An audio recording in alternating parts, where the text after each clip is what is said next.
What was the last topic we discussed?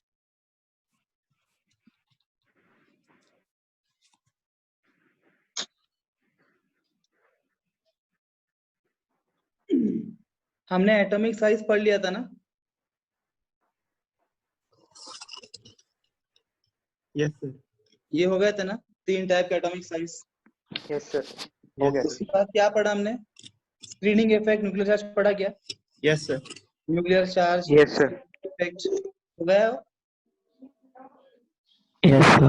हमने formula पढ़ा sir. Formula किसका formula?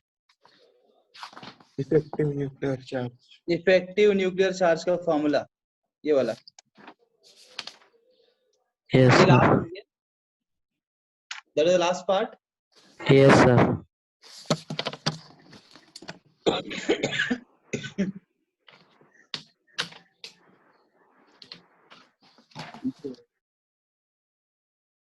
Move ahead.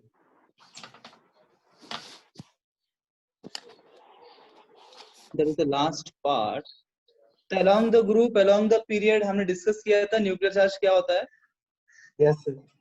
Nuclear charge down the group क्या होगा? Decreases. Down the group decreases. along the period क्या होगा? Increases. और screening effect उससे exactly opposite है। Down the group increases, increases, along the period decreases. Decreases. Good, यहाँ तक solve है। यस, अब आगे बढ़ते हैं। नेक्स्ट हेडिंग इज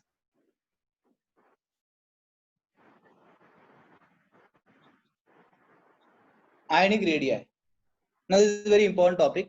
3 टॉपिक इस चैप्टर में बहुत इंपॉर्टेंट, इसके ऊपर क्वेश्चन आते ही आते हैं। सोचो आप में से एक क्वेश्चन आएगा ही आएगा। एक है आयनिक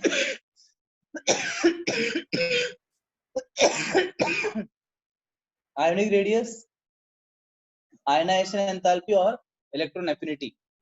ये 3 मुद्दे जो है बहुत महत्वपूर्ण इस चैप्टर, जहां से क्वेश्चन गिरना ही गिरना है। तो तीनों मुद्दे ही हम देखने वाले हैं अभी एक के बाद एक। Main topic ionic radii. तो आपको जो है सीक्वेंस अरेंज करने के लिए बोलता है। रेडियस तो आप जहां भी देखा हमने एटॉमिक रेडियस में, वैसा ही आयनिक रेडियस।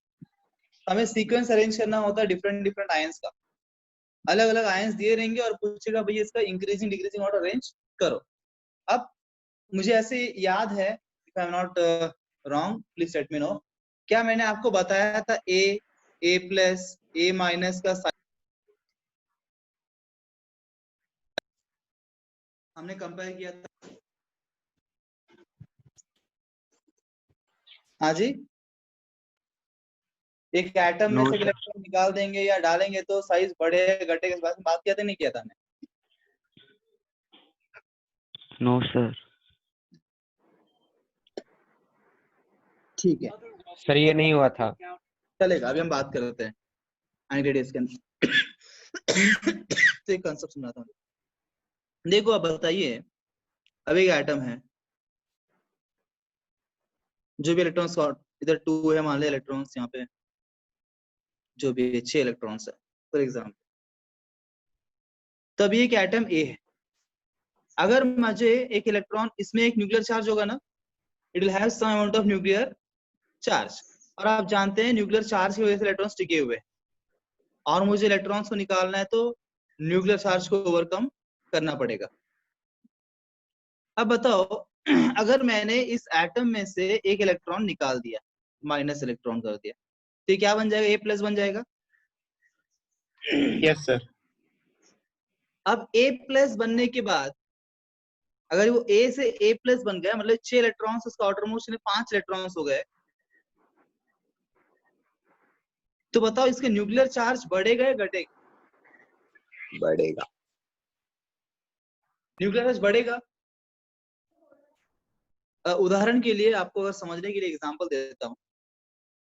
फॉर एग्जांपल मान लीजिए एक एटम है, उसका एटॉमिक नंबर 10। एटॉमिक नंबर 10 मतलब कितने होंगे? प्रोटॉन कितने होंगे? कितने प्रोटॉन्स होंगे? 10 होंगे। एटॉमिक नंबर 10 मतलब number of protons equal to 10। Yes number sir. Of neutrons yes sir. 10। Yes sir. तो बीच में जो न्यूक्लियस उसमें क्या है, प्रोटॉन्स है, 10 प्रोटॉन्स है। ये 10 प्रोटॉन्स मान लीजिए 10 इलेक्ट्रॉन्स को अपनी ओर खींच रहे हैं। इलेक्ट्रॉन्स चारों तरफ है ना, देयर 10 इलेक्ट्रॉन्स सराउंडिंग, मान लो इस प्रकार से है। ये 10 प्रोटॉन्स जो 10 इलेक्ट्रॉन्स को अपनी ओर खींच रहे हैं, अंदर की ओर खींच रहे हैं। जहां दोनों बैलेंस हो गए वहां पे एटम साइज बन गए। अब आपने ये क्या, एक इलेक्ट्रॉन कम कर दिया। पहले 10 इलेक्ट्रॉन 10 प्रोटॉन थे, एक इलेक्ट्रॉन कम कर दिया, अब कितने, 9 इलेक्ट्रॉन्स हो गए।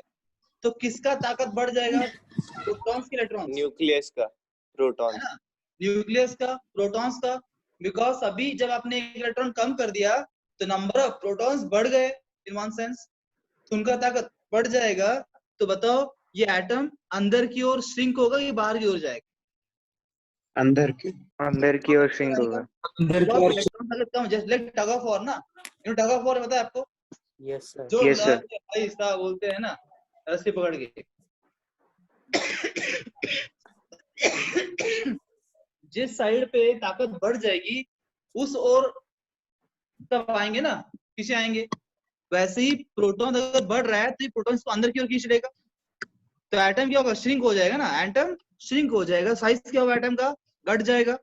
तो मैं क्या बोल सकता हूँ, A plus, the size of A plus is less than A। Yes sir, yes sir, उसका मतलब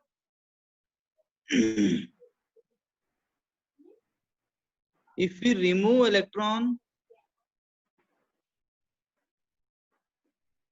from an atom, nuclear charge increases and ionic size decreases. आपने एक और इलेक्ट्रॉन निकाल दिया, तब क्या होगा बताओ? होगा सर। पहले A था, अब एक इलेक्ट्रॉन A प्लस बन गया, अब और एक निकाल दिया, अब क्या होगा? और साइज छोटा होगा। और एक निकाल दिया, और साइज छोटा हो जाएगा, है ना। जितना इलेक्ट्रॉन्स अब निकालेंगे उतना न्यूक्लियर चार्ज बढ़ता जाएगा और साइज घटता जाएगा। इसी प्रकार से अगर आपके पास समझ में आ गया है तो आगे बढ़ सकता हूं मैं, है ना। डन ना, यस। इसी प्रकार से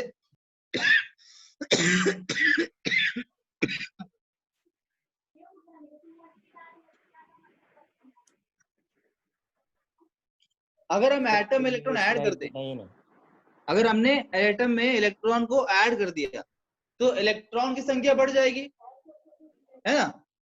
इलेक्ट्रॉन संख्या बढ़ जाएगा तो इन वन सेंस में बोल सकता हूँ प्रोटॉन की संख्या घट जाएगी। और प्रोटॉन की संख्या ताकत घट जाएगा, मतलब क्या घट जाएगा, न्यूक्लियर चार्ज घट जाएगा, तो साइज क्या होगा, इंक्रीज हो जाएगा। इलेक्ट्रॉन की संख्या बढ़ने का मतलब ये स्क्रीनिंग इफेक्ट का बढ़ना, रिपल्शन का बढ़ना, रिपल्शन बढ़ गया तो फिर साइज बढ़ जाएगा। या फिर इलेक्ट्रॉन संख्या बढ़ने का मतलब ये हुआ प्रोटॉन की ताकत घट गई, उनकी संख्या घट गई ना, ताकत घट जाएगी। प्रोटॉन की ताकत घटना मतलब न्यूक्लियर चार्ज से घटना। तो as you add electron to N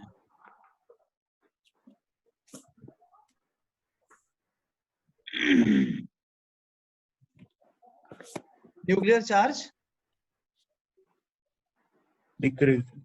decreases and ionic size increases.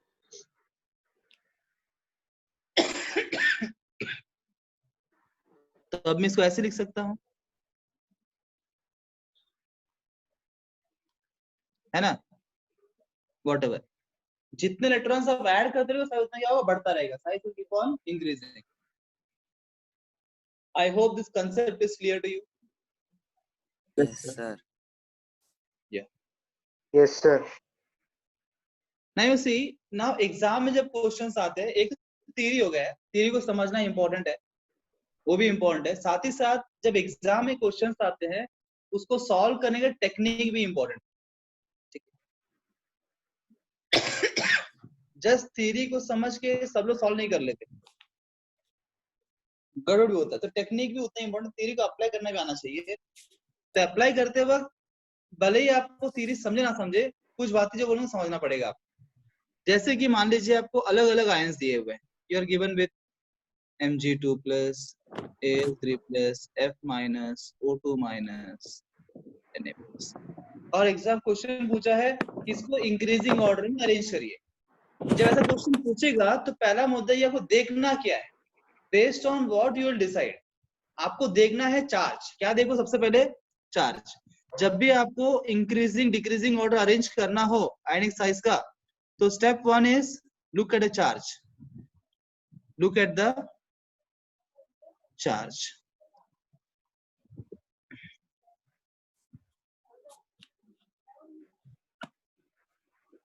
Higher is the positive charge, smaller is the size,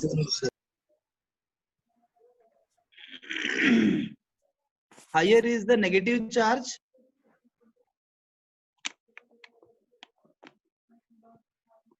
greater is the size।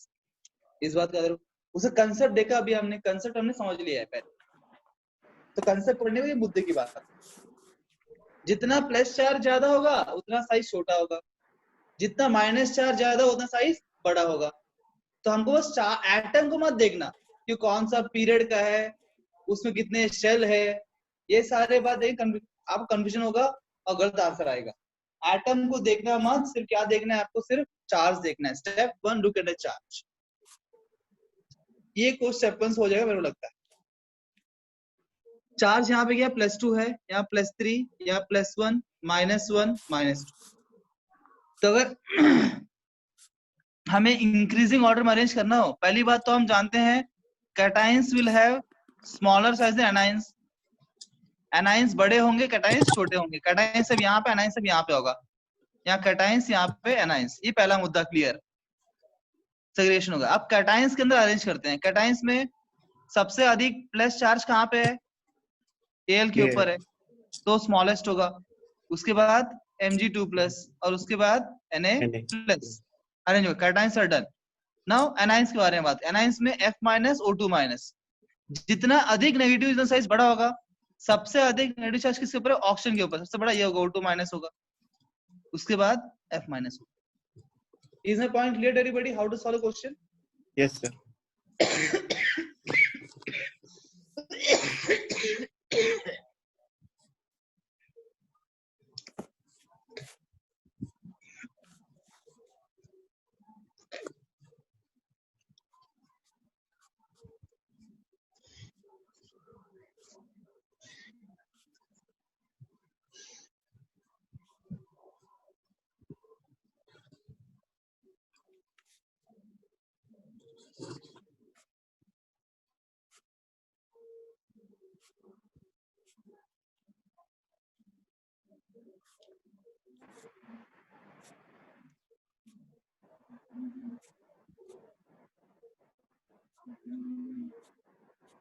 आगे बढ़ू। अच्छा अभी आप बताइए मुझे, can you please arrange sequence?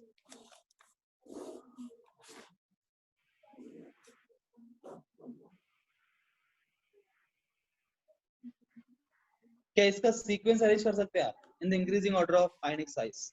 Please arrange.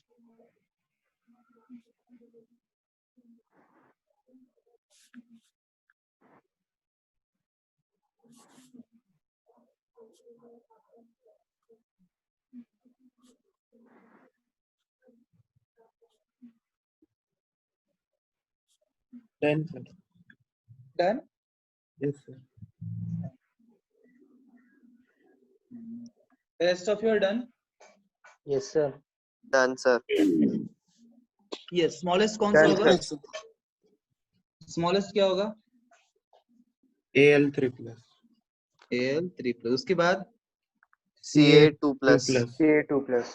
then A+. K+. then S2-. S2-. उसके बाद N3-.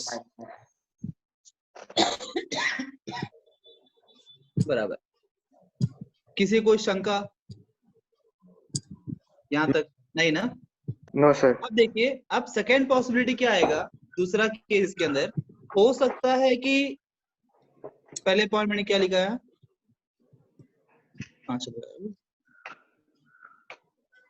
हाँ ये फर्स्ट पॉइंट है, लुक एट द चार्ज और चार्ज से अरेंज कर दो। अगर मान लीजिए ऐसा हो गया है कि 2 या 3 ऐसे आयंस आपको मिले जिनका चार्ज सेम हो जाए, जिनका चार्ज क्या हो जाए, सेम हो जाए।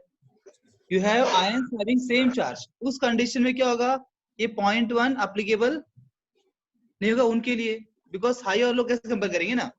सो in that case if they have same charges, in case you get ions having same charge, then follow periodic trend for those ions.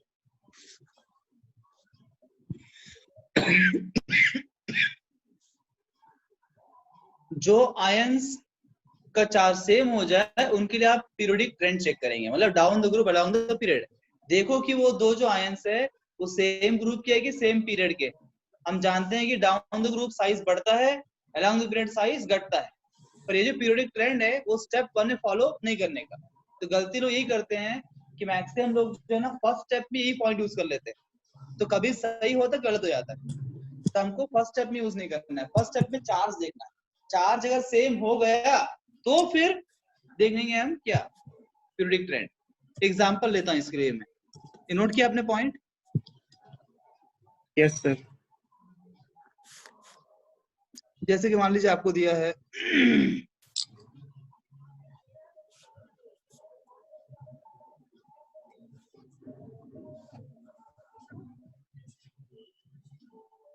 और इसको अरेंज करने के लिए बोला है। श्योर शॉर्ट द लार्जेस्ट कौन सा होगा, H2 माइनस होगा, एक ही अनायन है। अब कैटाइंस में ये दोनों 2+ वाले हैं, ये दोनों प्लस वाले हैं, तो 2+ वाले लोअर होंगे ना, तो कैल्शियम और बेरियम लोअर होगा और उसके बाद सोडियम पोटेशियम आएगा। पर कंफ्यूजन क्या है, इन दोनों में छोटा बड़ा कौन है, छोटा बड़ा कौन है देखना। तो यहाँ पे हम जानते हैं सबसे पहले कैल्शियम बेरियम आने वाले हैं, लोएस्ट होंगे because higher positive charge.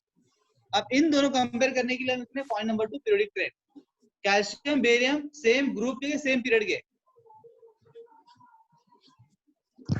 Same group. बेटा मांगे कार स्कूटर बाप राज, तो कार और बाप, तो कार पहले आएगा बाप पहले आएगा? बाप। कार पहले आएगा। अरे कार मतलब इस दुनिया की बात नहीं कर रहा हूँ कौन पहले आता है, मैं बोल रहा हूँ ये इस ग्रुप के अंदर कार पहले आता है ना, कैल्शियम पहले आएगा बेरियम बाद में आएगा।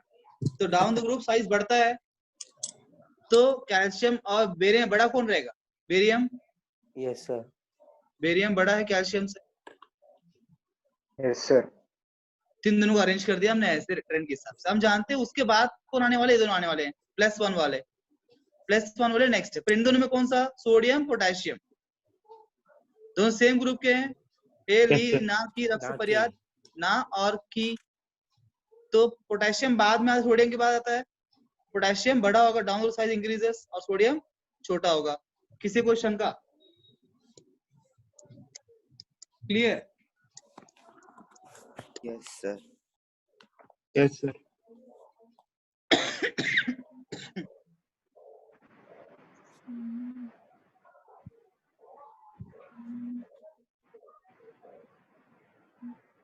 तो पूरे पीरियोडिक टेबल की अगर हम बात करें,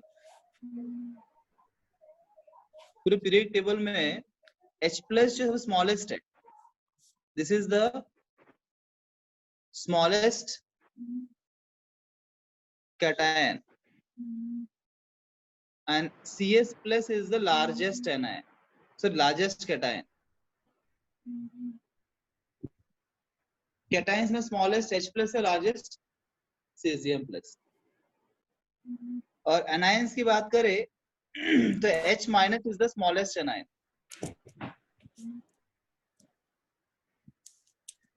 and I minus is the largest Ni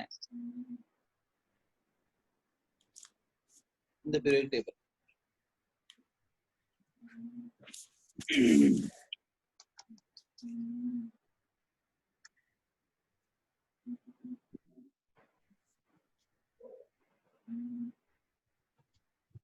sir H minus smallest anion कैसे होगा? क्या बोले जी?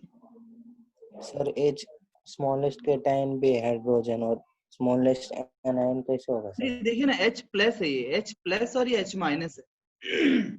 सिर्फ H के बारे में बात नहीं कर रहे, ऐसे भी hydrogen is the smallest element right, उससे पिद्दी एलिमेंट तो कोई है ही नहीं ना।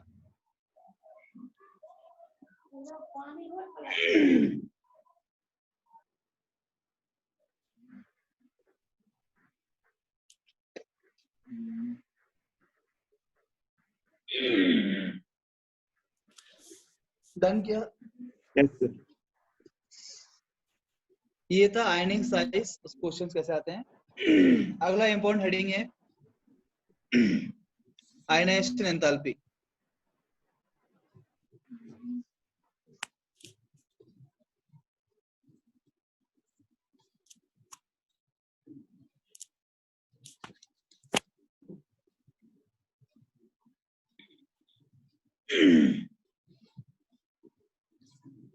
ये एंथैल्पी शब्द को सुन के आप घबराइए मत, enthalpy nothing but energy. Sir exam में आया था ये question. Is nothing but energy. ये शब्द हमने एटॉमिक स्ट्रक्चर के अंदर देखा होगा, वहां पे आयनाइजेशन एंथैल्पी बोलते हैं। तो एग्जाम में क्वेश्चन में था क्या आयनाइजेशन एंथैल्पी वर्ड। अच्छा आपको एग्जाम के डाउट लेने के मेरे को डाउट्स तो नहीं रहेंगे ना आपको?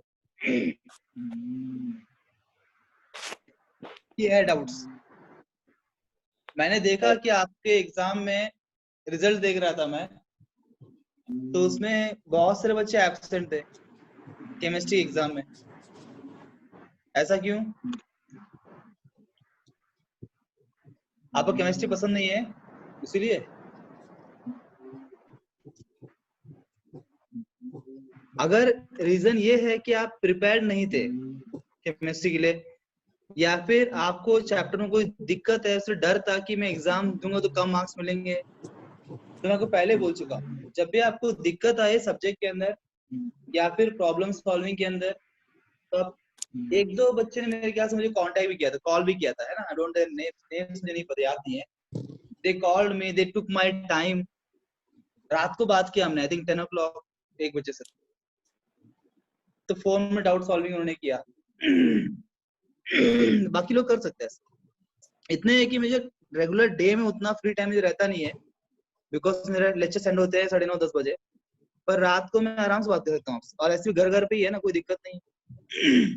सर हाँ जी सर, आपने जो वर्कशीट भेजी है ना, उसके अंदर से बहुत सारे कॉन्सेप्ट आपने पढ़ाए ही नहीं है। जो थ्योरी उसके अंदर है ना। हाँ यस सर, जो अभी क्वेश्चन नंबर 105 के आगे के क्वेश्चन है ना, उनमें से बहुत सारे क्वेश्चंस के आंसर नहीं आते।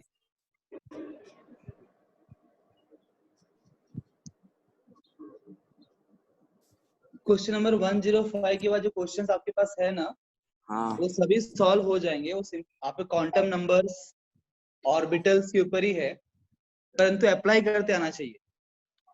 105 तक भी कैसे भी हमने सॉल्व किया तब हुए ना। Yes sir. उस दिन क्लास में हमने सॉल्विंग किया, आपको मैंने समझाया कैसे अप्लाई करने हैं कंसेप्ट। एक है थ्योरी, दूसरा एप्लीकेशन। यस हमने क्लास में कुछ सॉल्व किए, फिर आपको आइडिया आ गया कैसे सॉल्व करने का। वैसे ही वो भी, अगर मैंने आपको आइडिया दिया कुछ सॉल्व करे क्वेश्चन, तो आपको आइडिया आ जाएगा। ठीक है? और की गीता तू पढ़ना पढ़ना सर, टेस्ट में भी थोड़े बाहर के क्वेश्चन थे। हम डिस्कस करें test paper. So tomorrow you get the questions, we'll discuss, आपको अंडरस्टैंड हो जाएगा। ठीक है ना? Okay sir. हमें जैसा हमको लगता है वैसा नहीं होता है। ठीक है ना, पेपर विल बी इजी, मतलब क्वेश्चन वही रहते हैं, परंतु कैसे हमको समझने में टाइम लगता है क्वेश्चंस, और वो क्वेश्चन सॉल्व कर पाने के लिए आपको मैंने बोला था आपको you are suppose to solve. देखिए हर दिन आप 10 क्वेश्चन 20 क्वेश्चन सॉल्व करेंगे तो कुछ होने नहीं वाला है आपका। जो आपको मैंने शीट सेंड किया है ना, उतने क्वेश्चन सिर्फ एक दिन में हम सॉल्व करते हैं। मैं अपने बच्चों को सिर्फ एक दिन में सॉल्व करने के लिए बोलता हूँ। सो हर दिन एक शीट, मतलब डेली हमारा टारगेट रहता है कम से कम 100+ क्वेश्चन पर सब्जेक्ट सॉल्व करें, मतलब कम से कम 300 क्वेश्चन पर डे सॉल्व होना चाहिए डिपेंडिंग चैप्टर। स्टार्टिंग में after 2 months 3 months I give then I say कि भाई तुम कम से कम 300 क्वेश्चन करो, और जो अच्छे बच्चे हैं 500 क्वेश्चन करो। ये 300 सब 100 में ही करता हूँ बात में। इतने क्वेश्चन एक हफ्ते के अंदर नहीं, एक दिन में, रात को दिन में करो, है ना। Of course all 3 combined subjects. Number question बढ़ाते रहते हैं जब, क्योंकि कॉम्पिटिटिव एग्जामिनेशन क्रैक करना है ना आपको, मैंने आपको बोला ना कुछ चीजें थ्योरी में नहीं होंगी, हमको ऑब्जेक्टिव समझ में आएगा। ऑब्जेक्टिव करेंगे ना तो समझेगा अच्छे से ये लिंक कैसे बैठाना पड़ेगा, है ना। थोड़ा ऐसे वाला फॉर्मूला भी है, थोड़ा ऐसा वाला कंसेप्ट भी है, तो भाई objective solving we get more idea. Theory की basic idea, basic concepts, objectives give more idea किस प्रकार के क्वेश्चंस आते हैं। जितने अधिक क्वेश्चंस आप इससे अभी आपने किया तो आपको आइडिया आ रहा है ना, तो विल डिस्कस द प्रॉब्लम्स, तो आपको क्लैरिटी आएगा, और सॉल्विंग करेंगे और डिस्कस करेंगे और क्लैरिटी आएगा, तब जाके चैप्टर परफेक्ट होगा। आप पढ़ चलिए हर एक चैप्टर से कम आपने कम से कम 500 क्वेश्चन किए, या फिर अदर वे राउंड कम से कम 2 to 3 डिफरेंट मटेरियल सॉल्व किया आप, कम से कम 2 से 3 मटेरियल आपने सॉल्व किया ना, तब जाके आपको एक चैप्टर परफेक्ट होगा। सिर्फ थ्योरी समझने से परफेक्ट नहीं होता है, क्वेश्चन सॉल्विंग से होता है, ठीक है ना। फिर क्वेश्चंस आपको बहुत वैरायटी मिलेंगे ना, you get a wide variety of questions, so we should be able to solve every question. For that we need to solve the questions. Understanding my point my dear students? Sir So little bit आपका capacity आप बड़ा, क्योंकि देखो मैं कराने के लिए तैयार हूँ, आप करने के लिए तैयार। लास्ट टाइम मैंने दिया तो आपने नहीं किया था 1 वीक पूरा, विदाउट एनी एक्सक्यूज आप बैठ के डेडिकेटेडली सॉल्व करिए, टाइम आपके पास बहुत है, ठीक है। और मैं आपको हेल्प करने तैयार हूँ ना, एटलीस्ट केमिस्ट्री बाकी टीचर्स वैसे ही रहेंगे, आप रेडी टू हेल्प यू। तो हम जो भी शीट आप करेंगे, आपको डाउट्स है तो एक दिन डाउट सॉल्विंग करेंगे बस। सिलेबस का आप चिंता मत करो, सिलेबस मेरा एकदम टाइम पे खत्म हो जाएगा। जो टाइम मुझे इंस्टीट्यूट मुझे बताएगा, इंस्टीट्यूट वाले मुझे बोलेंगे कि आप इस टाइम में खत्म करने का, मैं उससे पहले खत्म कर दूंगा, along with covering all your doubts. आपके सब डाउट सॉल्विंग भी होगा, शीट सॉल्विंग भी होगा, तो वो एक्सपर्टीज हमारे पास है, आप चिंता मत करो। पर मैं चाहता हूँ कि आप सॉल्व करें। तो कल लूं के डाउट सेशन हमारा एक और उस चैप्टर के ऊपर, आप सबने सॉल्व किया है तो हम फिर कल ले सकते हैं, पर सबने किया होना चाहिए। टेस्ट में जो क्वेश्चंस आए थे वो वाले डाउट्स लेके आइए, और जो शीट में अगर आपने सॉल्विंग किया है 105 के बाद क्वेश्चंस, वो क्वेश्चंस लेके आइए। सिर्फ डोंट सॉल्व क्वेश्चंस ऑन, मैंने बोला था पढ़ाते वक्त, रेडियल प्रोबेबिलिटी, इसके ऊपर क्वेश्चंस रहेंगे, वो मत करना बस। और कुछ ग्राफ वाले क्वेश्चंस रहेंगे, that you can leave it now. Rest all questions you should be able to solve. बाकी सब सिर्फ एक टॉपिक के ऊपर क्वेश्चन नहीं करने का, फिलहाल मत करो। चलो आगे बढ़ते हैं, वो आप कल हम डिस्कस करेंगे उसके बारे में। आयनाइजेशन एंथैल्पी बेसिकली क्या है? एंथैल्पी मतलब energy. What is ionization enthalpy? You know what is ionization? जैसे फॉर एग्जांपल सोडियम में से एक इलेक्ट्रॉन निकाल दिया, इसको बोलते हैं आयनाइजेशन रिएक्शन, आयोनाइज कर दिया। तो एक एटम से, एटम के आउटर मोस्ट शेल से एक इलेक्ट्रॉन को मुझे निकालना है। बताओ एक इलेक्ट्रॉन को निकालने के लिए आपको एनर्जी सप्लाई करना पड़ेगा कि इलेक्ट्रॉन निकलते वक्त एनर्जी रिलीज होगा? तुम्हें क्या लगता है? सप्लाई एनर्जी, सप्लाई करना पड़ेगा।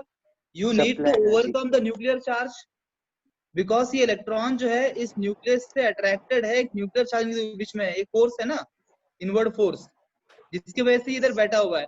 अब मुझे ऐसा फोर्स अप्लाई करना पड़ेगा, एनर्जी सप्लाई करना पड़ेगा, ताकि मैं इस न्यूक्लियर चार्ज, मैंने इस न्यूक्लियर को ओवरकम किया तभी इलेक्ट्रॉन बाहर आएगा। To overcome the nuclear charge and to remove the electron from that particular shell, I need to supply a certain amount of energy, and that amount of energy is called as ionization energy, yeah, ionization enthalpy. Is that okay, everybody?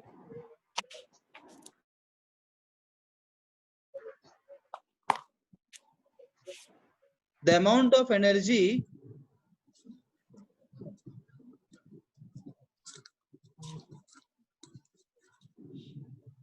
required to remove the electron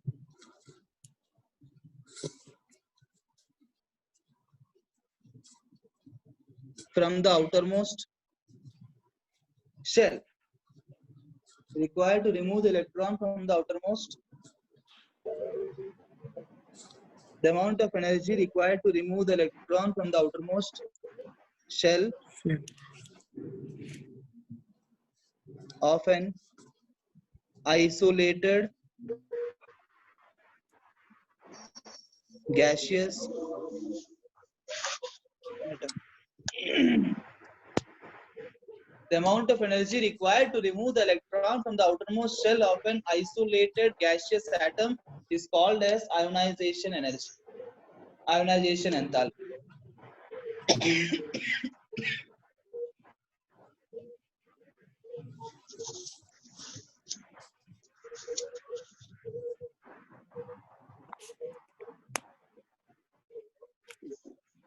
Important word is here isolated gaseous atom से निकालना है. हम सिर्फ gaseous atom में से ही electron निकाल सकते हैं.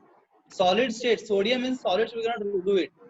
सोडियम से इलेक्ट्रॉन जब निकालते हैं ना, तो सोडियम को पहले सॉलिड से गैस में कन्वर्ट करते हैं बाय सब्लिमेशन.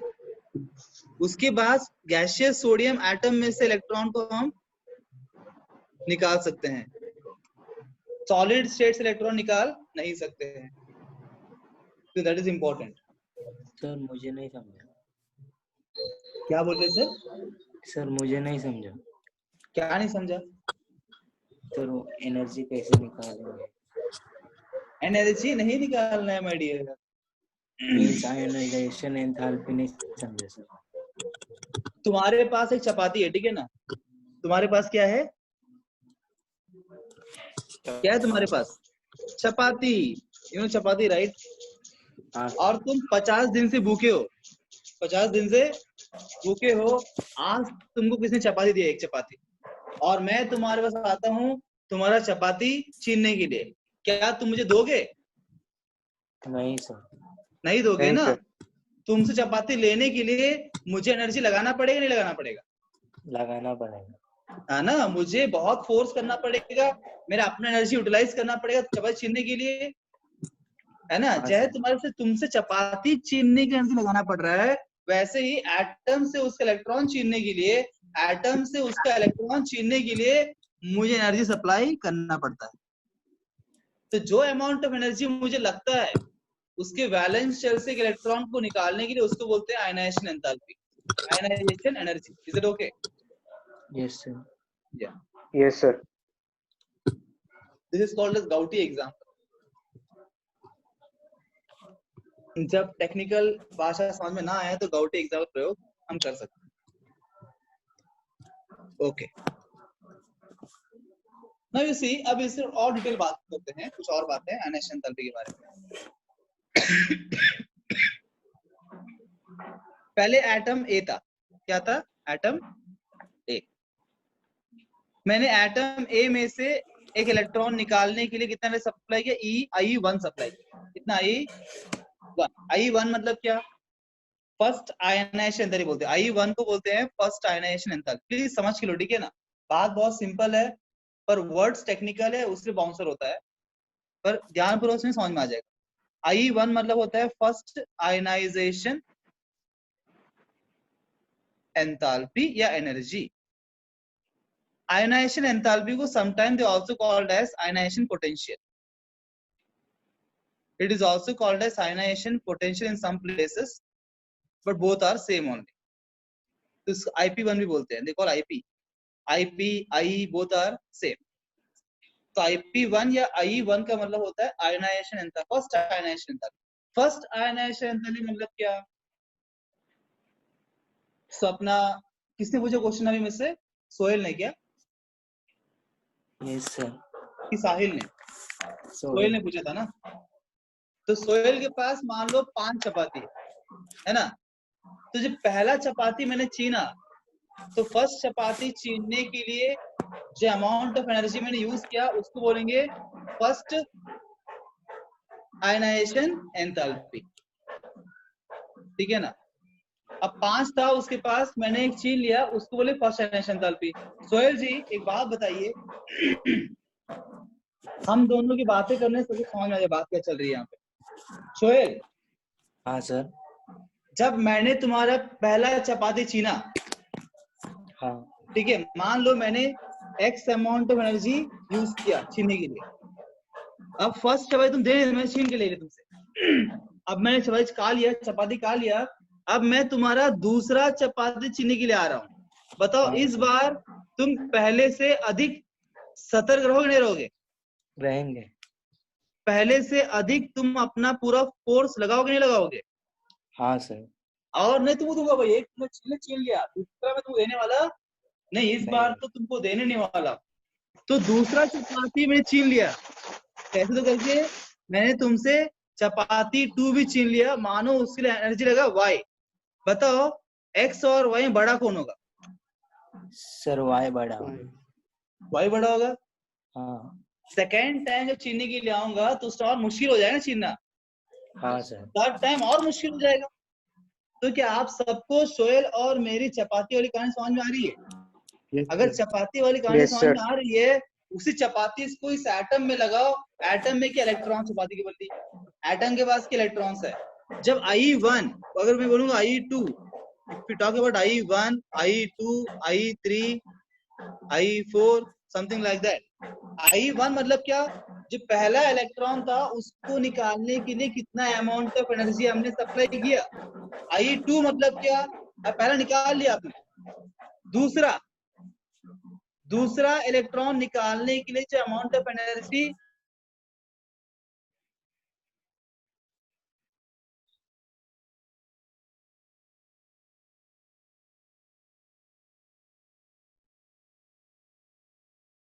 I3 का मतलब क्या हुआ?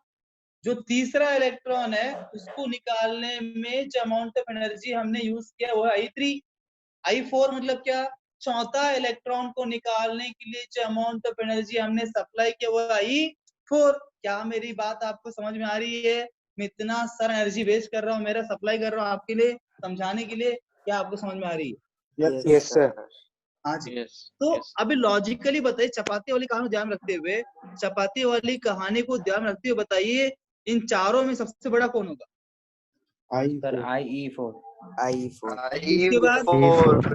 उसके बाद I3. I3 बराबर। For the same atom, I1 for the same atom, for the same atom, the sequence of I1, I2, I3, I4 like this. अगर इसका मैं टेक्निकल बता देता हूँ, ये तो मैंने आपको गाउटी एग्जांपल से समझाया है ना। अगर मैं टेक्निकली बात करूं इन चीजों को, chemistry point of view, what is happening is that just now we discussed कि if you remove the electron from an atom, A becomes A plus, है ना, A becomes A plus। A plus का क्या बढ़ रहा है? Nuclear charge बढ़ रहा है ना। इलेक्ट्रॉन निकालने से एटम का क्या बढ़ेगा? न्यूक्लियर चार्ज बढ़ जाएगा। और हमको तो न्यूक्लियर चार्ज को ओवरकम करना है। अगर न्यूक्लियर चार्ज बढ़ जाएगा तो आयनाइजेशन एंथैल्पी भी बढ़ जाएगा। The energy required to overcome the nuclear charge also will increase, technically speaking. That is why I2 is greater. जैसे जैसे इलेक्ट्रॉन निकालते जाओगे न्यूक्लियर चार्ज बढ़ता जाएगा। न्यूक्लियर चार्ज बढ़ेगा तो फिर उसको ओवरकम करने के लिए हमको अधिक मात्रा में एनर्जी सप्लाई करना पड़ेगा, उससे आयनाइजेशन एंथैल्पी बढ़ जाएगा। तो यू कैन राइट डाउन, इसका रीजन लिखो, वो सीक्वेंस लिखा ना आपने, वो सीक्वेंस रीजन लिखो आप, reason.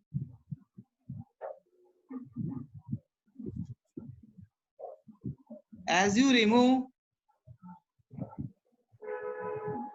the electron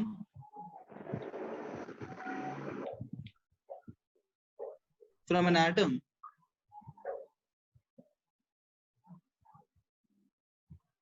nuclear charge increases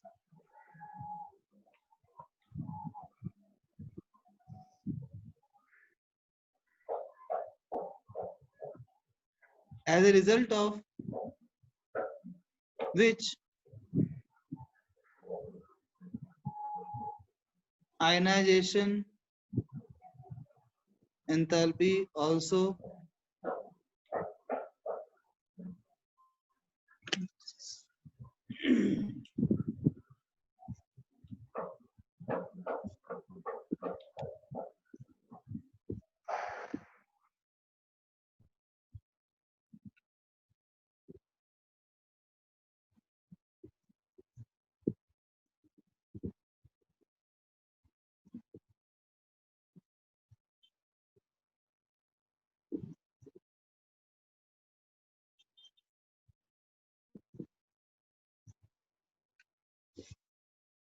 done everyone. Yes, sir. Done. Yes. Sir को रुक क्लियर ना, बात क्लियर हो गई ना? सर रिजल्ट ऑफ के बाद क्या लिखें? As a result of which ionization enthalpy also increases. As a result of which ionization enthalpy also increases. अभी आयनाइजेशन एंथैल्पी के ऊपर किस प्रकार से क्वेश्चन आप देखते हैं?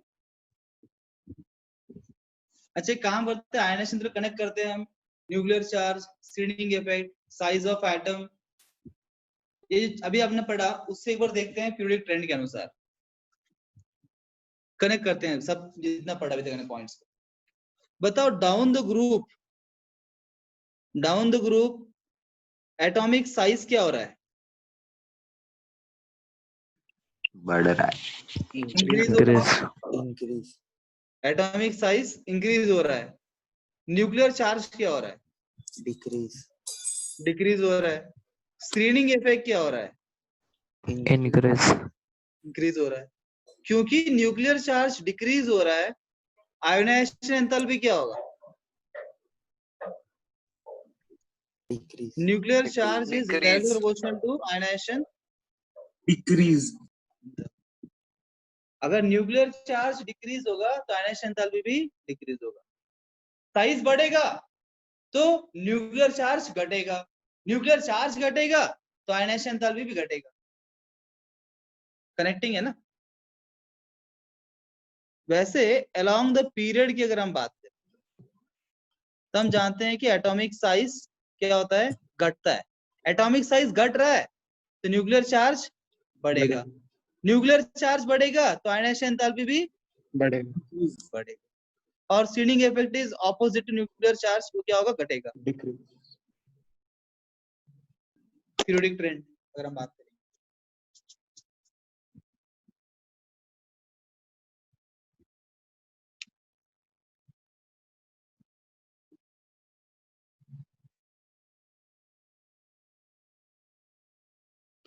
लिखिए note.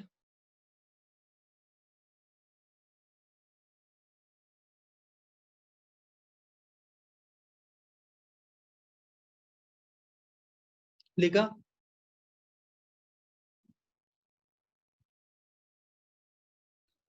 Yes, sir. First point लिखिए।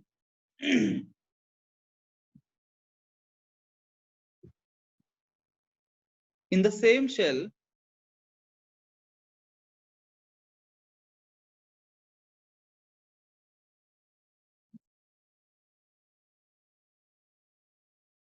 the ionization enthalpies of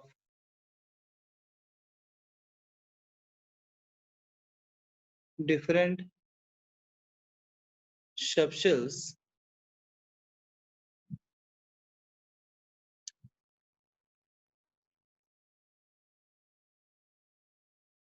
follows the order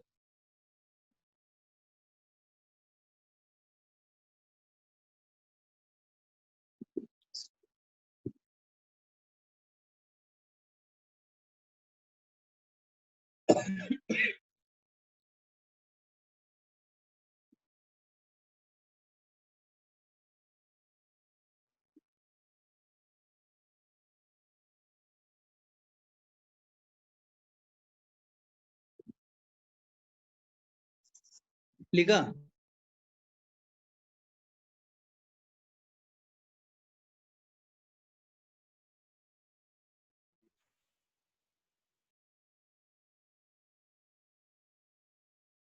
reason लिखी नीचे इसके, ऐसा क्यों?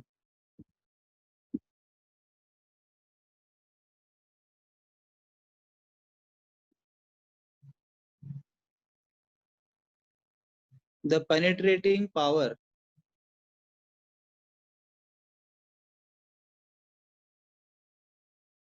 of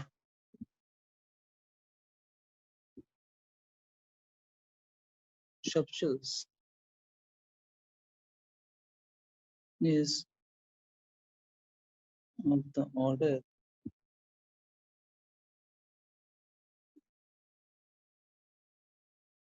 क्योंकि सबसे अधिक पेनिट्रेटिंग पावर S का है, इसीलिए सबसे अधिक आयनाइजेशन एंथैल्पी भी S का है। तो जो ऑर्डर पेनिट्रेटिंग पावर का है वही ऑर्डर का ionization enthalpy. Sir penetrating power मतलब? वेरी गुड, अगले मुद्दा वही बात है। तो मुद्दा यहाँ पे है कि स्टेटमेंट बोला मैंने पेनिट्रेटिंग को ज्यादा है, तो मुद्दा उठता है कि भाई पेनिट्रेटिंग पावर क्या है, व्हाट इज पेनिट्रेटिंग पावर। ये लिख लिया आपने, तो आगे नेक्स्ट पेज में जाऊं? Yes, sir. Sir done. Yes, sir. देखिए for example this is a nucleus, हम सेम शेल के सब शेल को कंपेयर कर रहे हैं, ठीक है ना, डिफरेंट शेल के नहीं, एक ही शेल का सब शेल्स। फॉर एग्जांपल एक ही शेल में एस बी है, पी बी है, डी बी है, एफ बी। तो सभी का जो सब शेल का ऑर्बिटल शेप डिफरेंट है, सबका अपना अपना अलग अलग शेप है। इसका शेप अलग है, इसका शेप अलग है, इसका शेप अलग है, इसका कुछ तो कचरा पुचरा जो भी होगा। तो इसके जो ऑर्बिटल में इलेक्ट्रॉन होता है ना,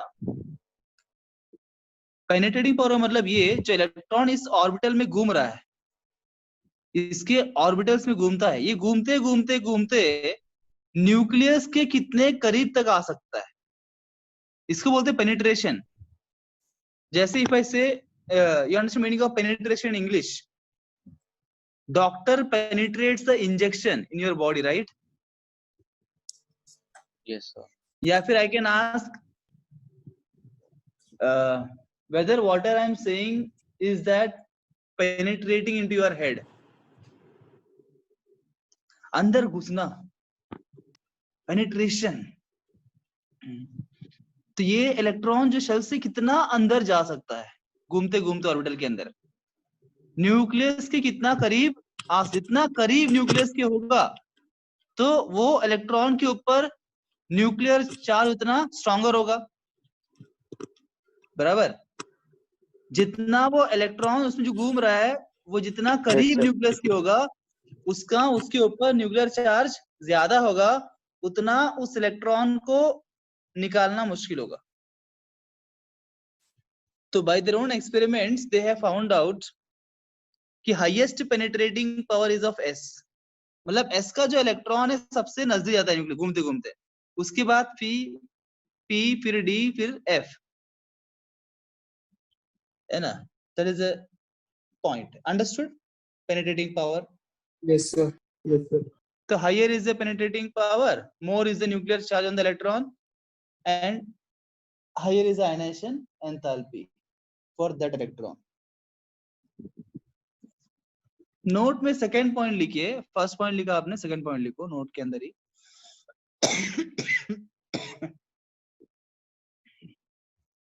ionization enthalpy of elements having stable electronic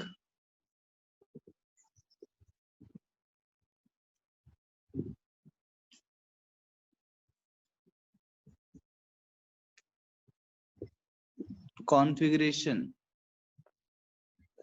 having stable electronic configuration, that is basically देखा था हमने half filled and fully filled subshells अगर रहेंगे इलेक्ट्रॉनिक कॉन्फ़िगरेशन में हाफ फिल्ड फुल्ली फिल्ड सब चल रहेगा आउटर मोस्ट शेल में, तो will have एक minute, ionization enthalpy of elements having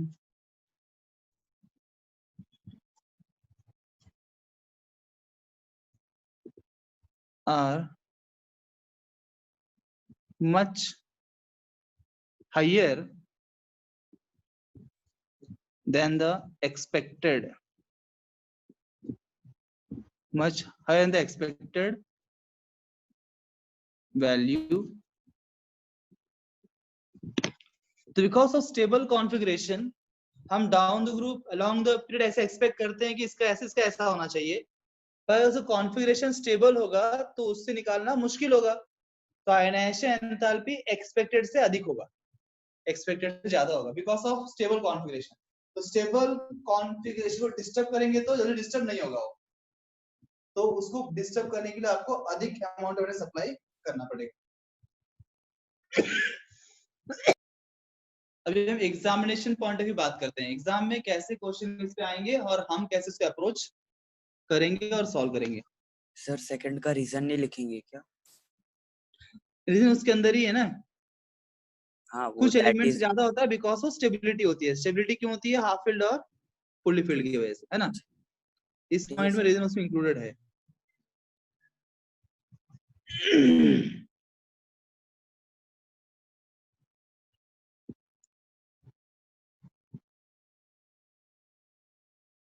जैसे मान लीजिए आपको दिया है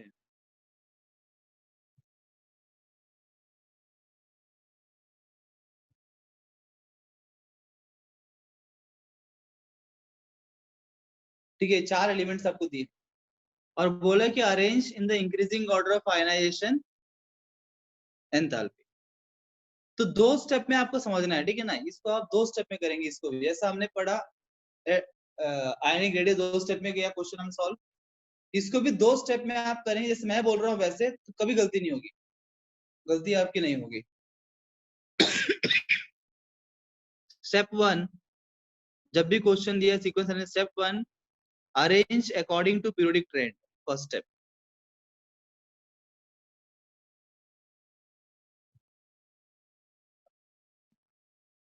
देखो वो सेम ग्रुप के हैं कि सेम पीरियड के हैं। Either they will be of same group और they will be of same period.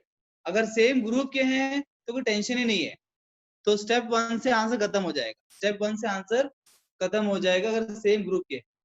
तो प्रॉब्लम तब आने की संभावना है अगर वो पीरियड के हैं, तो पीरियड में एक्सेप्शंस होते हैं। तो we are considering the period जहां पे एक्सेप्शंस होते हैं, तो वहां पे स्टेप 2 की आवश्यकता पड़ सकती है। तो 2 स्टेप में करना पहले पीरियोडिक ट्रेंड के अनुसार अरेंज कर दो। Step 2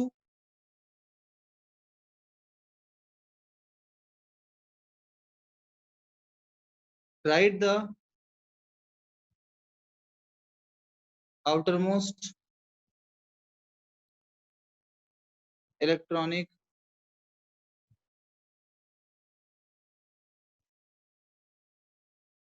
configuration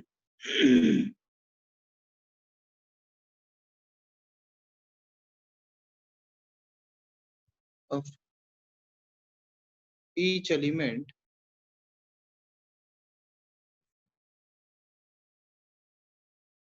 and see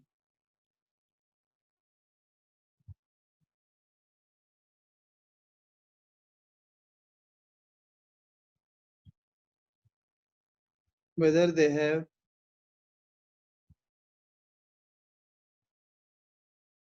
half filled or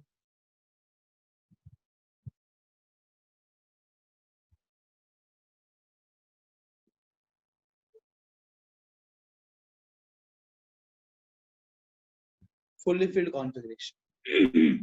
सब ये कॉन्फ़िगरेशन लिखेंगे, इलेक्ट्रॉनिक कॉन्फ़िगरेशन आउटर मोस्ट, और चेक कर रहे हैं कहीं उनके पास हाफ फिल फुली फिल तो नहीं है। ऐसा है तो ये एक्सेप्शन रीजन बनेंगे, they will be reason for exception, otherwise not, because they highly stable, तो उनका आयनाइजेशन तो ज्यादा होगा। इफ दे हाफ फिल्ड और फुल्ली फिल्ड कॉन्फ़िगरेशन, फिर चेक इट अप। एंड ऐसा है if there are elements like that, such elements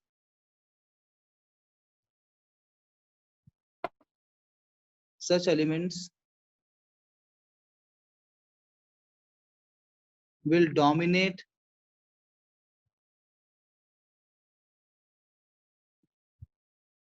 their next one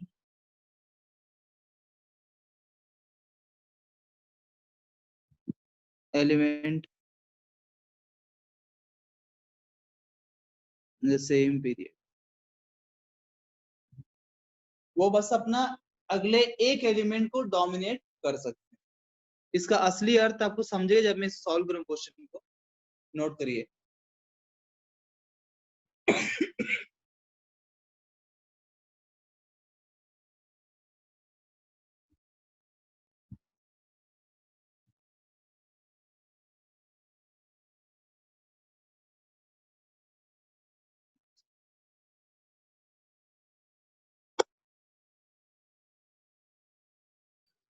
Done, sir. Done. अब देखिए मैंने क्वेश्चन दिया सॉल्व करेंगे. क्वेश्चन क्या था हमारा? बी सी है ना. फर्स्ट स्टेप क्या है? ये सब सेम पीरियड के है ना.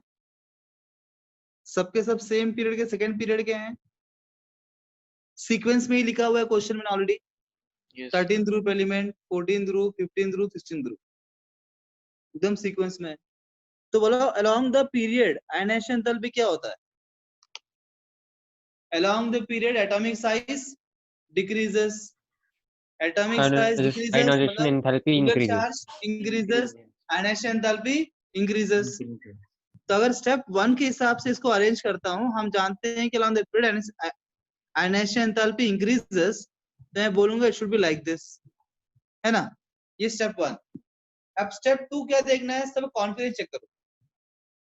ये पी ब्लॉक का पहला ग्रुप में है, मतलब P1 कॉन्फ़िगरेशन होगा इसका आउटरमोस्ट. ये पी ब्लॉक दूसरा group, P2 configuration, P3, P4. आप चाहे तो पूरा इलेक्ट्रॉनिक कॉन्फ़िगरेशन लिख भी सकते हैं, यही आने वाला है. ये शॉर्टकट है ना. आप लिखेंगे तो यही मिलेगा. मैं बोलता हूँ कि पी ब्लॉक का फर्स्ट ग्रुप P1 होगा, पी ब्लॉक का सेकंड ग्रुप P2 होगा, पी ब्लॉक का थर्ड ग्रुप P3 होगा, fourth group P4, fifth group P5, sixth group P6. 6 group होते हैं ब्लॉक के अंदर. तो बताओ इनमें से ऐसा, अब लिखने के बाद चेक करो इनमें कोई half fill fully fill configuration है क्या? Nitrogen.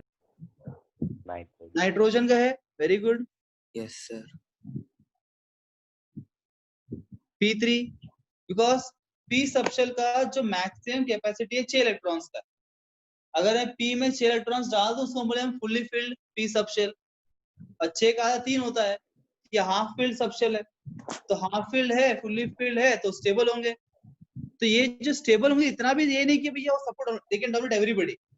They can dominate only their next one element in the periodic table. मतलब नाइट्रोजन ऑक्सीजन से कम होना चाहिए था, ऐसा होना चाहिए था अकॉर्डिंग टू पीरियोडिक ट्रेंड, परंतु इसका स्टेबल कॉन्फ़िगरेशन होने की वजह से नाइट्रोजन जो है ना ऑक्सीजन को डोमिनेट करेगा. ये स्वैप हो जाएंगे. ये है step 2 and this is your final answer. This is your final answer. कोई शंका पूछिए. एनी शंका आस्क. सर हर बार वो सीक्वेंस में आए कॉन्सेक्यूटिव एलिमेंट्स हो, ऐसा जरूरी है क्या? हाँ, they give in period only. Sir हाँ जी. एनर्जी कैलकुलेट करने के लिए नहीं आती क्या क्वेश्चन? नहीं, इस चैप्टर से नहीं मिलेगा. वैसे क्वेश्चंस भी हम करेंगे. वो लेवल 3 क्वेश्चंस बोलते हैं उसको, जहाँ पे what they do is that they connect with the mole concept. But generally जो है ना, जहां तक जेई मेंस की बात हुई, जेई मेंस और NEET, JEE Mains, NEET, CET जो एग्जाम्स है, यहाँ पे वैसे क्वेश्चन नहीं आते हैं. वहां सिर्फ डायरेक्टली ये से क्वेश्चन आते हैं.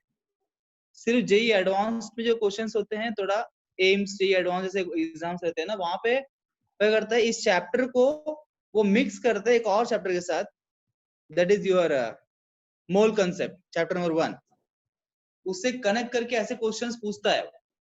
डायरेक्टली चैप्टर पेपर नहीं है, प्योर इस चैप्टर के ऊपर ऐसे क्वेश्चन नहीं रहते हैं, बट कनेक्टिंग चैप्टर्स में तो क्वेश्चन आते हैं, बट डायरेक्ट क्वेश्चन नहीं आता है। ओके ये सर। इनऑर्गेनिक केमिस्ट्री है ना, इनऑर्गेनिक में न्यूमेरिकल्स नहीं रहते, इनऑर्गेनिक में सिर्फ थ्योरी और कंसेप्ट बेस्ड, और फिजिकल में वो मिक्स करते हैं इनऑर्गेनिक। वो जब पढ़ेंगे तो देखेंगे, फिलहाल तो यहाँ पे जरूरत नहीं।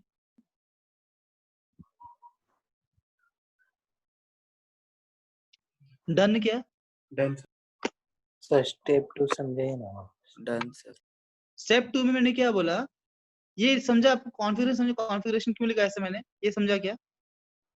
P1 वहीं P2 से। P3। हाँ देखो, अगर आप लिखते भी इलेक्ट्रॉनिक कॉन्फ़िगरेशन, बोरॉन का एटॉमिक नंबर 5, कॉन्फ़िगरेशन क्या है? 1s2 2s2 2p1, आइए p1। Boron carbon atomic number 6, 1s2 2s2 2p2 p2।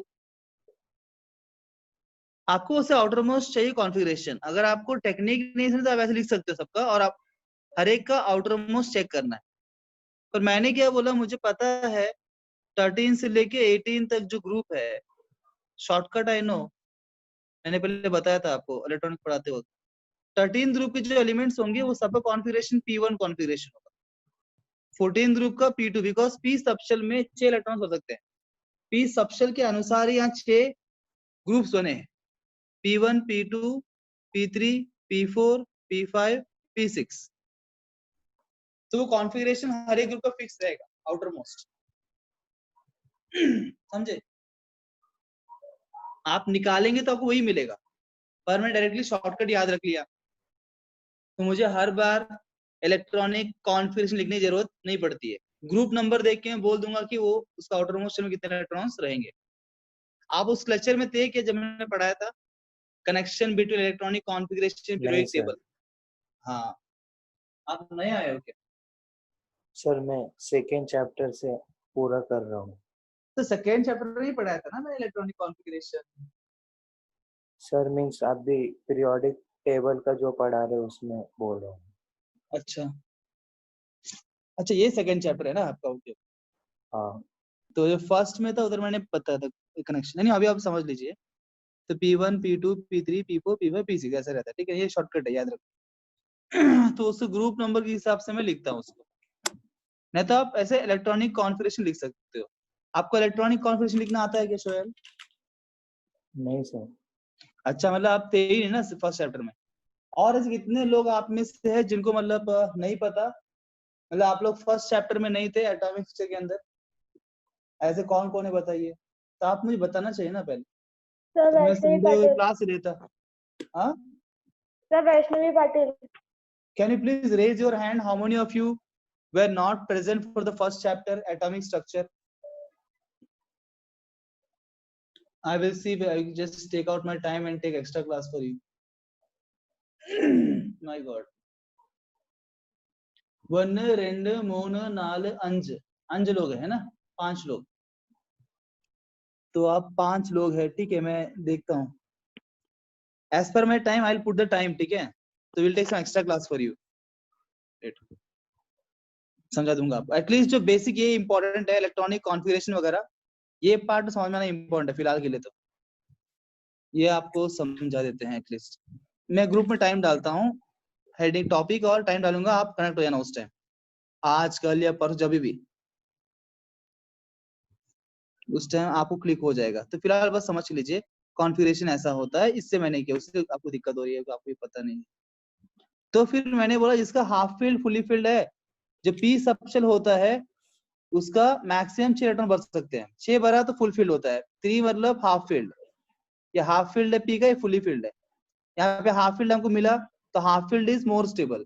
तो क्या होगा, हाफ फील्ड फुली फील्ड रहा ना, तो अपना अगला एक एलिमेंट को डोमिनेट कर सकता है। तो नाइट्रोजन विल डोमिनेट ऑक्सीजन, तो नाइट्रोजन यहाँ पे आ गया, ऑक्सीजन यहाँ पे आ गया, ठीक है? You understand even better when I teach you types of subshells electronic configuration of first chapter. उससे कनेक्टेड है, उसलिए आप कनेक्ट नहीं कर पा रहे। Can you please do this question now?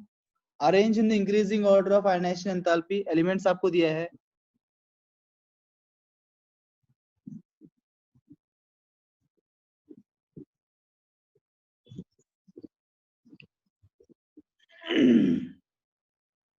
इनको अरेंज करिए in the increasing order of ionization enthalpy.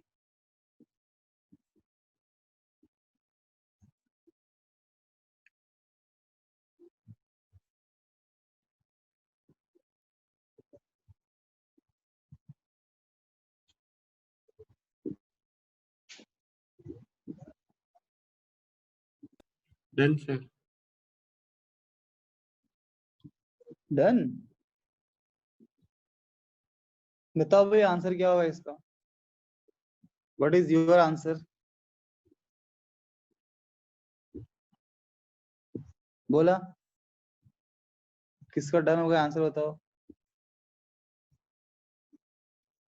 Sir जिस ऑर्डर में उसी में ऐसे. हाँ सर. सर ये बेरिलियम ना बोरॉन के बाद ऐसे. यस सर, बेरिलियम का एक्सेप्शन है. Option A, option B. कितने बोलते हो option A? Raise your hand please. कितने बोलते हो पहला वाला सही है? हाथ ऊपर करिए. अरे जिसने बोला वो तो हाथ ऊपर करना चाहिए. खुद को उठ तो करो कम से कम. कितने बोलते हैं सेकंड वाला सही है? हाथ ऊपर करो. सेकंड वाला सही है.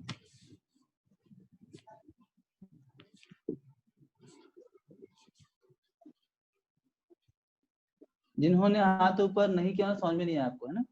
ठीक है, देखो मैं करता हूँ सॉल्व. फर्स्ट स्टेप इज ये पूरा स्टेप 1 आप अरेंज करें according to the periodic trend. और ये इन सेम पीरियड में है ना, में ही ये सब सेम सीक्वेंस में है. तो ट्रेंड के अनुसार ये ऐसा होना चाहिए. अब इलेक्ट्रॉनिक कॉन्फ़िगरेशन लिखते हैं. Beryllium belong second group, atomic number 4, 1s2 2s2, मतलब इसका s2 कॉन्फ़िगरेशन है लास्ट. इसका p1 13th ग्रुप एलिमेंट है. ये 15th ग्रुप है मतलब p3. ये 18th ग्रुप मतलब p6 कॉन्फ़िगरेशन. तो हमें ढूंढना है यहाँ पे कौन कौन हाफ फील्ड फुली फील्ड है.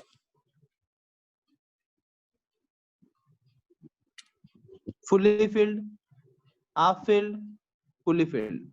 बराबर. यहाँ तक किसी को शंका? Raise your hand if you have shanka. Yugansh.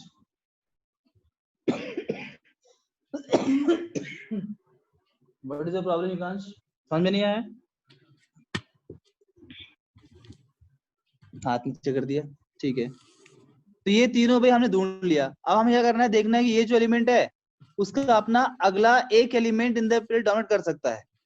अब बेरिलियम का नेक्स्ट एलिमेंट पीरियड के अंदर कौन है? If you write the whole complete period you see beryllium. उसके बाद कौन? बोरॉन आता है पूरे पीरियड के अंदर. Beryllium, boron, carbon, nitrogen, oxygen, fluorine, neon. This is the complete period, second period. उसलिए पीरियोडिक टेबल लर्न होना जरूरी है. सो मतलब बेरिलियम का s2 कॉन्फ़िगरेशन है, तो बेरिलियम जो है बोरॉन को डोमिनेट कर सकता है. तो beryllium will dominate the boron. ये सीक्वेंस, बोरॉन पहले, बेरिलियम यहाँ आ जाएगा. नाइट्रोजन कैन डोमिनेट ऑक्सीजन, पर यहाँ पे ऑक्सीजन दिया है क्या क्वेश्चन में? नहीं ना, जैसे कि वैसे ही रहेगा. नियॉन कैन डोमिनेट, आई कुछ है ही नहीं. आई कुछ है ही नहीं, वो ऑलरेडी वो हाईएस्ट है. ऑलरेडी तुम हाईएस्ट हो, व्हाट विल डोमिनेट? ये आंसर आएगा. तो ऑप्शन बी इज करेक्ट, जो मैक्सिमम लोगों ने हाथ ऊपर किया है. समझ लो क्या सड़न? सर सोपा है. सर बोरॉन की जगह अगर कार्बन होता तो सीक्वेंस वैसे ही रहता है ना. हाँ. तो बेरिलियम कार्बन डोमिनेट नहीं करेगा. पीरियड में जो उसका नेक्स्ट है उसको करेगा, क्वेश्चन में नहीं, है ना? Okay sir. और कुछ क्वेश्चन किसी पूछना है? नहीं पूछना. एक बात मैं आपसे बोलना चाहता हूँ और एक सुनिए, अधिक इंटरेक्शन होता नहीं उसलिए बोल नहीं पाता, पर बोलता हूँ एक दो बात। देखिए स्टार्टिंग में ना अपने आप से अधिक अपेक्षा मत करिए। क्या मत करिए? एक्सपेक्टेशंस।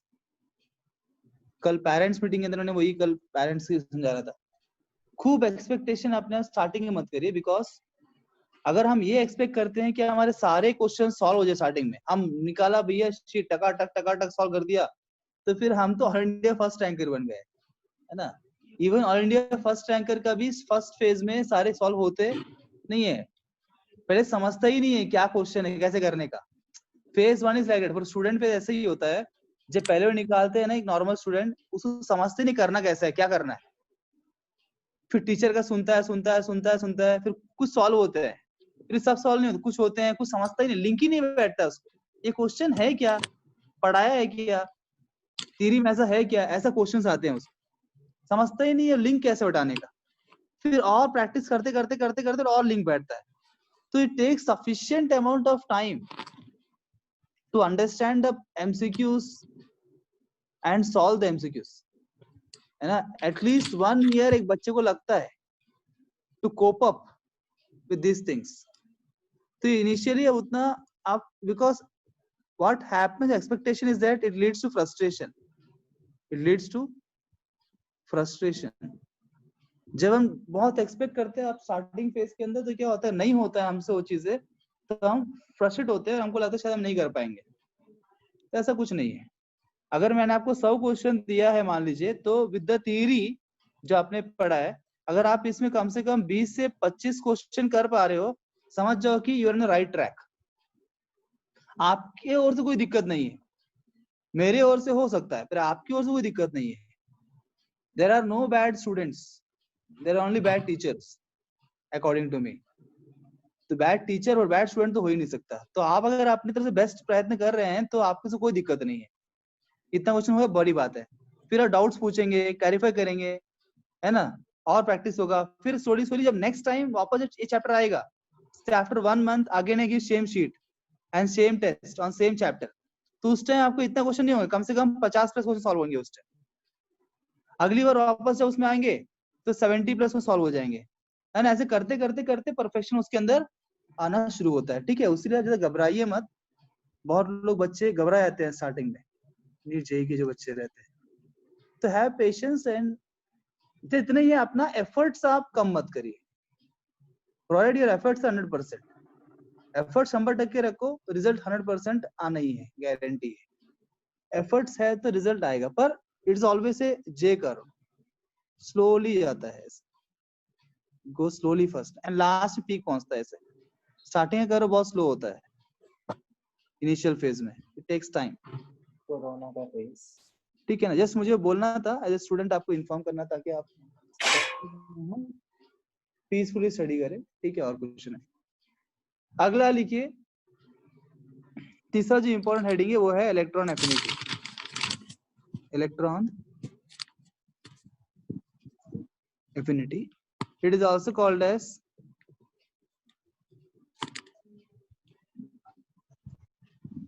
इलेक्ट्रॉन गेन,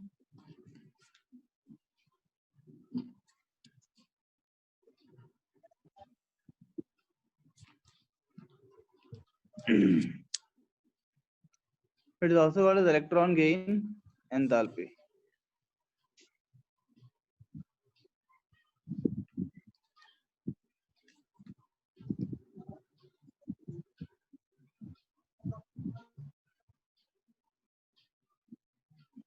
ठीक है ना। हमने आयनाइजेशन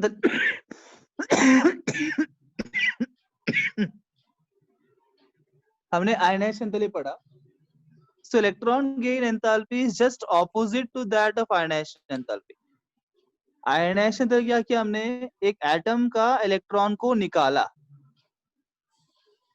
और निकालने के लिए हमने क्या एनर्जी क्या किया, हमने सप्लाई किया ना, एनर्जी हमने सप्लाई किया। और हमने बोला रिएक्शन कैसा रिएक्शन है, एंडोथर्मिक रिएक्शन। एनर्जी सप्लाई किया मतलब क्या होगा, ये रिएक्शन में एंडोथर्मिक रिएक्शन होगा। This reaction of ionization is endothermic reaction. You agree with me? Yes, sir. Endo means you supply energy, exo मतलब energy is released in the reaction. अब बताओ इलेक्ट्रॉन गेन अंतले मतलब जब एक एटम को, मानो ये एटम है, इसे मैं इलेक्ट्रॉन ले नहीं रहा हूं, उल्टा दे रहा हूं।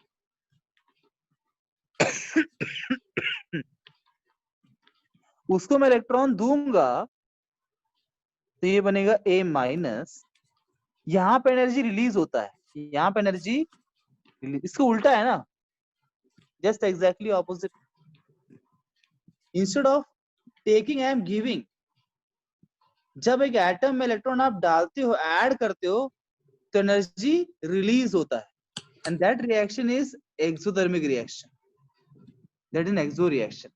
अगर निकालते वक्त एंडो होगा तो डालते वक्त एक्सो होगा, उल्टा होगा ना। नहीं समझ में आया?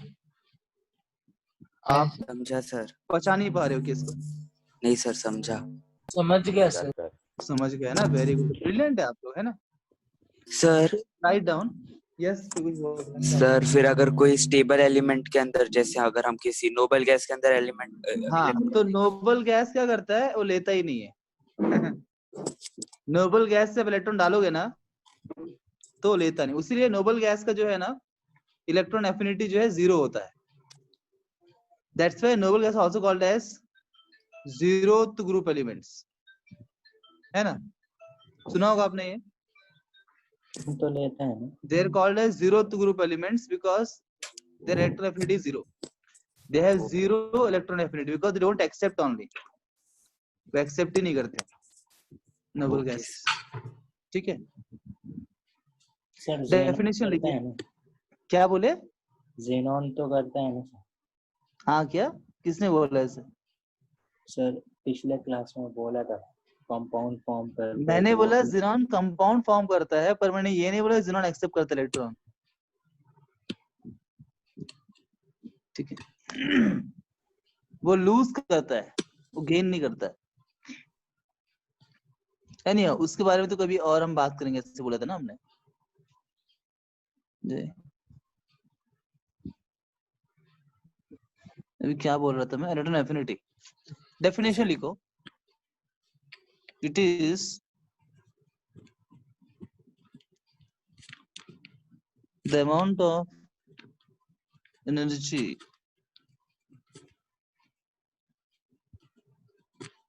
released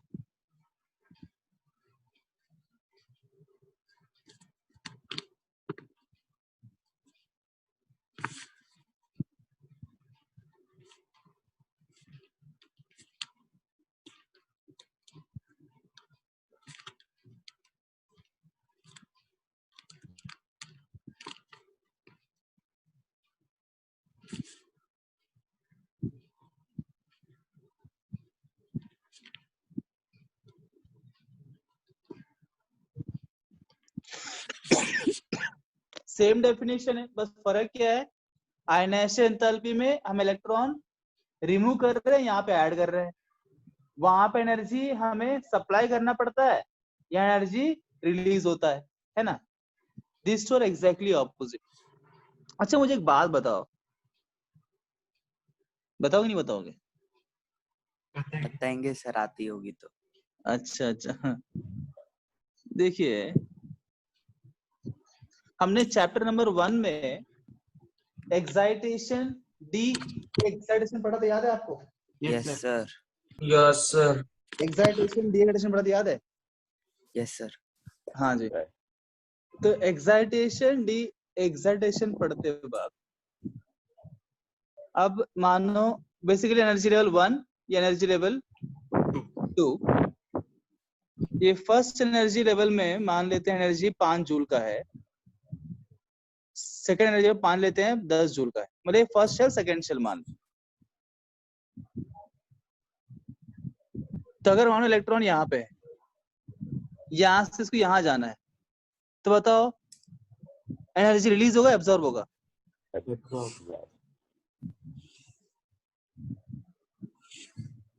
क्या होगा? एनर्जी एब्जॉर्ब होगा, यस सर। बिकॉज लोअर से हायर में जा रहा है।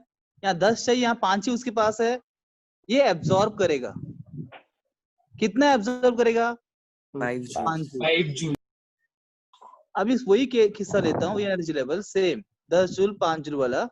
अब इलेक्ट्रॉन ऊपर है, उसको नीचे आना है, रिलीज कर एनर्जी क्या होगा? रिलीज रिलीज कितना? 5 5 जूल। जूल। ठीक है ना। अब कुछ ऐसे ही बात हम यहाँ पे कर रहे हैं कि ये जो शेल में बनाया है ना, मान लो ये अपना बैलेंस शेल है एटम का, ये एटम के अंदर का शेल है, और ये जो शेल मैंने बनाया, ये जो बनाया ना एनर्जी लेवल, ये एटम का बाहर एटमॉस्फेयर, ये क्या है? एटमॉस्फेयर, जो इलेक्ट्रॉन बाहर निकाल रहे हैं। एटमॉस्फेयर का एनर्जी ज्यादा होगा एज कम्पेयर टू एटम। तो इलेक्ट्रॉन जब एटम से आप बाहर निकाल रहे हो, एटम से आप बाहर निकाल रहे हो, तो क्या हो रहा है इधर इस एग्जांपल में? एनर्जी आप दे रहे हो ना, यस सर। एब्सॉर्ब हो रहा है, मतलब आप दे रहे हो। इसी को बोलते हैं आयनाइजेशन एंथैल्पी, इसी को बोलते हैं आयनाइजेशन एंथैल्पी। और कितना दे रहे हो आप उसको? 5 जूल दे रहे हो। मतलब यहाँ पे इस पर्टिकुलर एग्जांपल जो मैंने दिया, यहाँ पे इस एटम का आयनाइजेशन एंथैल्पी कितना है? 5 जूल्स है। मतलब 5 जूल्स एनर्जी आप सप्लाई कर रहे हो, और 5 जूल्स एनर्जी को एब्सॉर्ब करके ये इलेक्ट्रॉन इस एटम से बाहर निकल रहा है। कोई दिक्कत है आपको इस बात में? No sir. नहीं। उसी प्रकार से सेम इलेक्ट्रॉन, वही एटम, वही इलेक्ट्रॉन वही एटम को जो वापस में बोलता हूँ भाई तुम अभी वापस अंदर चले जाओ, वापस अंदर जाओ, तो क्या कर रहा है वो? रिलीज कर। जितना एनर्जी मैंने उसको दिया था वो मुझे वापस लौटा रहा है।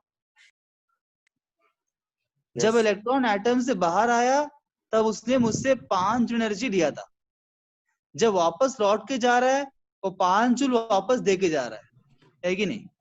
अब ये 5 जूल को हम क्या बोलेंगे? Can I call it as electron gain enthalpy? Yes. It is the amount of released when an atom is added to the atom, when electron is added to the atom, है ना? Energy release हो रहा है बाहर से जाते वक्त, उसे इलेक्ट्रॉन गेन एंथैल्पी बोलते हैं, या आयनाइजेशन एंथैल्पी है। क्या आपको यहाँ क्या बात समझ में आ रही है? Yes What sir. is clear from this? Sir Yes. Electron gain enthalpy negative equal होती है। यहाँ से हम ये समझता है कि दोनों इक्वल है। जितना आयनाइजेशन एंथैल्पी होगा उतना ही इलेक्ट्रॉन गेन एंथैल्पी भी होगा, इलेक्ट्रॉन एफिनिटी भी होगा। ठीक है ना। सिर्फ फर्क क्या है? मैग्नीट्यूड सेम है, फर्क क्या है? यहाँ पे एब्सॉर्ब हो रहा है, यहाँ पे रिलीज हो रहा है, सिर्फ डायरेक्शन में अंतर है ना। तो डायरेक्शन को डिनोट करने के लिए हम एक नेगेटिव साइन डिनोट करेंगे। ठीक है। अगर कोई बोलता है कि आयनाइजेशन एंथैल्पी 5 जूल है और पूछा व्हाट इज इलेक्ट्रॉन एफिनिटी, मैं बोलूंगा -5 जूल्स। देखो एनर्जी तो नेगेटिव में नहीं होता, एनर्जी नेगेटिव में कभी होता नहीं है। नो ये प्लस माइनस सिर्फ डिनोट करने के लिए, ठीक है ना, डायरेक्शन को बताने के लिए प्लस माइनस, और कुछ नहीं। क्या मेरी बात अब क्लियर हो गई? नोट कर लीजिए। Yes sir. Ionization enthalpy and electron gain enthalpy both will be equal for an electron of a particular atom. उस एटम के लिए, सभी के लिए कॉमन नहीं है, वो एटम का वो उसका इलेक्ट्रॉन जो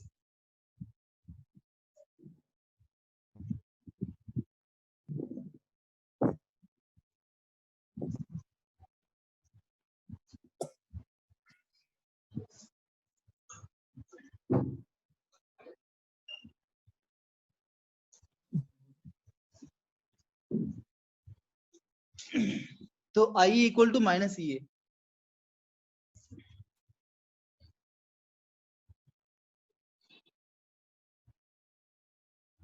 डन।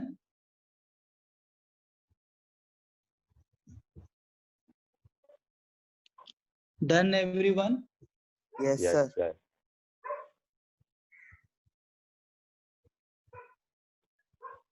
सर जी बताइए। सर ये आयोनाइजेशन एंथैल्पी नोबल क्लास का 0 होगा ना?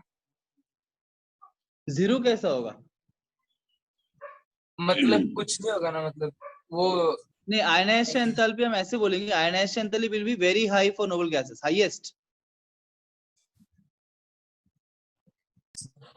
बिकॉज आयनाइजेशन एंथैल्पी मतलब वो कितना एनर्जी लगता है निकालने के लिए।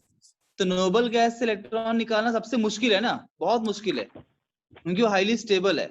तो उसमें से इलेक्ट्रॉन निकालना है तो आपको बहुत अधिक मात्रा में एनर्जी सप्लाई करना पड़ेगा।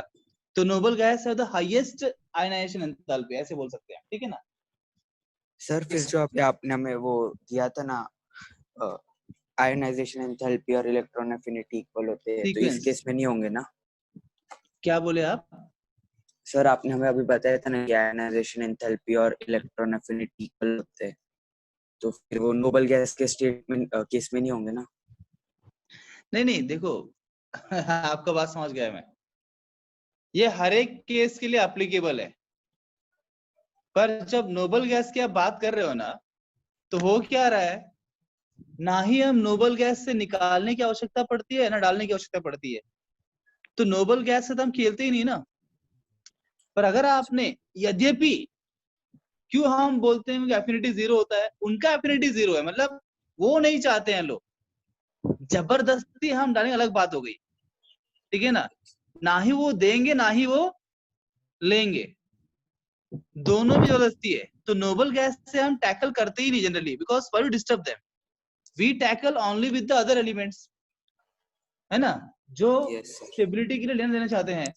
तो जब हम जनरली फॉर्मूला से बात कर रहे हैं तो उनके लिए बात कर रहे हैं, पर ये फॉर्मूला एप्लीकेबल इसके लिए भी हो सकता था अगर सच में इसमें भी हमें डालते हैं, तो निकालने की जरूरत पड़े, डालने की जरूरत पड़े, तो हम इसलिए अप्लाई कर सकते हैं, सेम फॉर्मूला सेम कंसेप्ट, परंतु आवश्यकता नहीं पड़ती है, उसलिए उसके लिए हम स्टडी नहीं करते हैं, मतलब we don't talk about noble gases. Okay meaning अलग होगा, ठीक है ना। या thank you very much. What you can do, those doubts you have in the sheet as well as the test paper, आप ग्रुप है ना आपका, तो उसमें बस क्वेश्चन नंबर डाल दीजिए, ठीक है, पहले से, ताकि मैं वो क्वेश्चन निकाल के रखता हूँ, करते वक्त फटाफट करेंगे, समय वेस्ट नहीं होगा हमारा। सर पर्सनल पे बाकी भेज लोगों को भी दो। पता होगा कि कल हम कौन सा क्वेश्चन डिस्कस करने वाले हैं, तो दिस बी इजी। सर मैं अभी कॉल कर सकता हूँ आपको? क्या बोले? कॉल कर सकता हूँ मैं अभी क्लास के बाद? किस चीज के लिए? सर कुछ डाउट है। अच्छा, तुरंत आप करो, बिकॉज मेरा एक